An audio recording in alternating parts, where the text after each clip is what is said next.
तहसीलच्या घोटी ग्रामपंचायतीत सरपंच व सचिवांच्या संगनमताने 15व्या वित्त योजनेअंतर्गत लाखो रुपये खर्च करण्यात आले।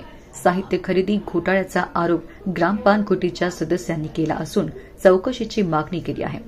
ग्रामपंचायत घोटीतील सदस्यांनी संगनमताने ग्रामसभेच्या एकाही सदस्याला ताब्यात घेतले नसल्याची लेखी तक्रार जिल्हाधिकारी अमरावती व गट विकास अधिकारी पंचायत समिती धाने यांना देण्यात आली आहे व ग्रामपंचायतींना विश्वासात घेऊन 15व्या वित्त आराखड्याअंतर्गत परस्परांकडून हे साहित्य खरेदी करण्यास मान्यता देण्यात आली असून 7,80,980 रुपयांची खरेदी करण्यात येत आहे।